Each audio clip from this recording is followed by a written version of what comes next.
lorsque vous avez des... On voit souvent dans les couples que lorsqu'il y a des problèmes de couple, soit il y a l'homme qui boude constamment dans la maison, on ne sait pas pourquoi il boude, on ne comprend pas bien, et la femme peut faire appel à la famille ou à l'homme de Dieu quand ils arrivent et qu'ils sont en réunion. Mais l'homme va dire des choses. La femme tombe des nues. Elle dit, aïe, tu me reproches et puis je ne sais pas. Donc, tu me dis ça et puis je ne sais pas. Et le monsieur va lui dire, oui, j'ai essayé de te dire ça une fois, deux fois, mais comme justement le monsieur vient de dire à côté, il n'a pas exprimé totalement ce qu'il n'aimait pas. Il a juste survolé la chose. Donc, la femme n'a pas retenu les détails, en fait, qui pouvaient changer. Exactement. Et à ce moment-là, il y a une déception qui rentre dans le cœur de la femme et elle ne voit plus son homme comme elle avait l'habitude de le voir. Comment est-ce qu'on peut qualifier ce type de personne? Bon, là, tu nous amènes dans l'univers de la PNL, en fait. C'est la programmation neurolinguistique. Et ça, c'est quelque chose de très important parce que déjà, à une certaine époque, l'un des cofondateurs de cette discipline-là, qui est Alfred Adler, a dit que les hommes, malheureusement, développaient une sorte de capacité à survoler parfois certains détails du quotidien.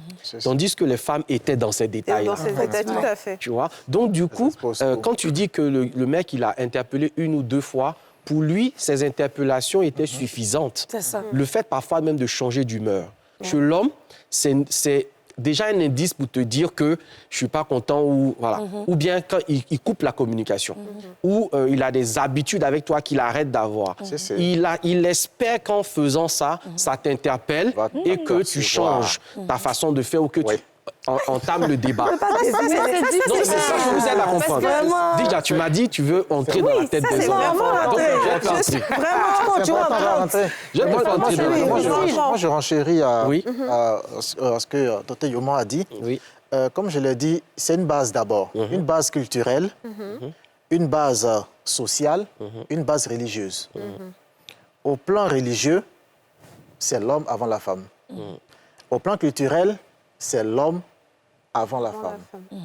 Au plan social, c'est l'homme avant la femme. Mais la tête. Au plan économique, c'est l'homme avant la femme. Donc, on se met dans une bulle où on marche comme des robots, où on se dit, ce que la femme fait, elle le fait toujours, soit avec l'accord de l'homme, ou en s'humiliant de telle sorte que ce soit l'homme d'abord qui donne son accord avant que la femme ne décide. Donc l'enfant déjà, en grandissant, en voyant déjà le père de famille étant au devant des choses, se dit, bon, si mon père travaille dur comme cela, pourquoi je vais également me comporter comme une femme?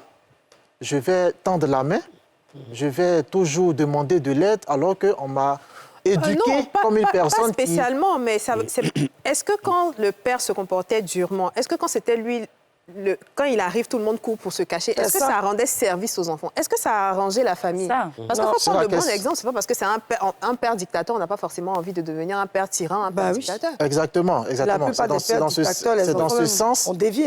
Lorsque l'enfant évolue, tout va dépendre de l'éducation maintenant qu'il va avoir. L'éducation tant à la maison qu'au dehors. Parce qu'il ne faut pas se le cacher, l'enfant est éduqué à la maison, mais également il est éduqué au dehors. Donc c'est à lui maintenant de savoir équilibrer les choses et de se dire, je vis une situation où je suis un homme. Et dans la culture générale, on dit que l'homme domine la femme. On dit que l'homme est celui qui dit et la femme exécute. Donc, est-ce que ça ne doit pas changer ça? Est-ce que ça ne doit pas... Mais moi, je vais revenir rapidement sur ce que Yacine disait. Donc, c'est ce qui fait que l'homme ne parle pas, là, tout ce que tu as expliqué. Là. Voilà. Oui, mais Yacine, pour aller plus loin, tu vois, tu as parlé de l'interpellation. Oui. Donc, il y a un problème de communication. Oui, c'est ça. Tu vois ce que je veux dire? À partir du moment où il y a un problème de communication, je pense dire quelque chose et toi, tu entends autre chose. Bien sûr. Il faut savoir que très généralement, dès lors que lui, il t'a dit « j'ai pas aimé telle ou telle chose », il ne va pas forcément entrer dans le détail de ce que tu n'as pas fait ou de ce que tu as fait. Il ne va pas entrer dans le détail. Donc, le problème ici, c'est que pour les femmes, puisqu'on fait cette émission pour aider aussi les femmes à comprendre leurs hommes, c'est que quand ton homme te dit « j'ai pas apprécié telle chose », il faut poser la question clairement, qu'est-ce que tu n'as pas apprécié exactement. D'accord, on apprécie ça. C'est très important. Moi, j'ai vraiment apprécié ce que le coach a dit. On va aller à la pub.